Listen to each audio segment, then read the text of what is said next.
विपक्ष की मांग सही है। आज कहीं ना कहीं पेपर लीक का जो मामला इस राज्य में देखने को मिल रहा है। विधानसभा के पटल पर जयराम महतो एक बार फिर से दहाड़ेंगे। जी हाँ, जयराम महतो जब सदन में प्रवेश करते हैं तो उन्होंने सबसे पहली बात जो कही है वो यही कही कि पेपर लीक तो हुआ है।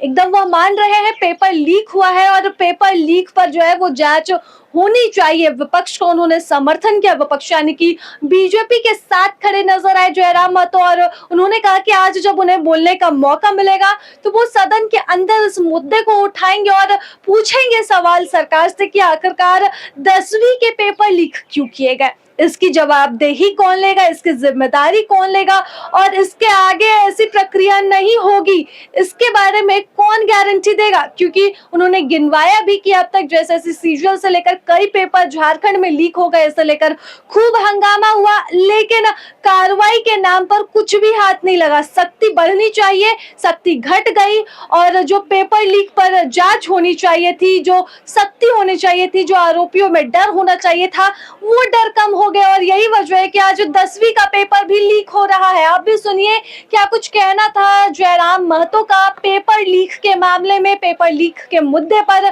जयराम महतो का सदन में क्या स्टैंड होगा, आप भी सुनिए। जी विपक्ष की मांग सही है।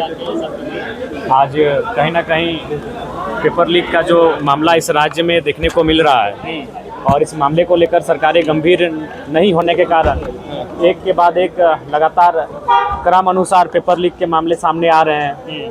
कभी सीजीएल का पेपर लीक 2 बार पेपर लीक हुआ, अब 10वीं बोर्ड की परीक्षा का पेपर लीक का मामला प्रकाश में आया है।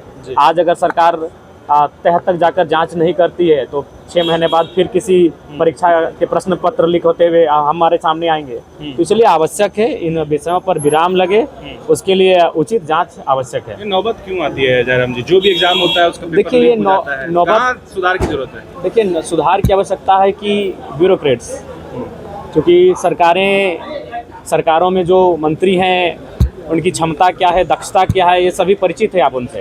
तो कहीं ना कहीं अगर ब्यूरोक्रेट्स को अगर नियंत्रण में रखें, क्योंकि कभी कभी लगता है कि ब्यूरोक्रेट सरकार के नियंत्रण से बाहर है, अगर ब्यूरोक्रेट सरकार के नियंत्रण में रहेगी और सरकार के क्रियाकलापों से भय खाएगी तो हमें लगता है निसंदेह इस प्रकार की घटनाएं सामने नहीं आएंगी।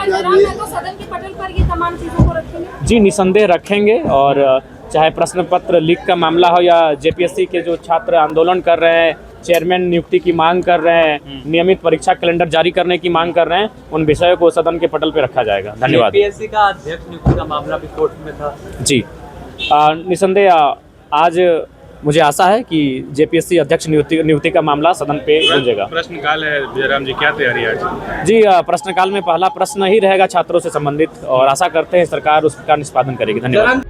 प्रभातखबर.com, विश्वास वही, रफ्तार नहीं।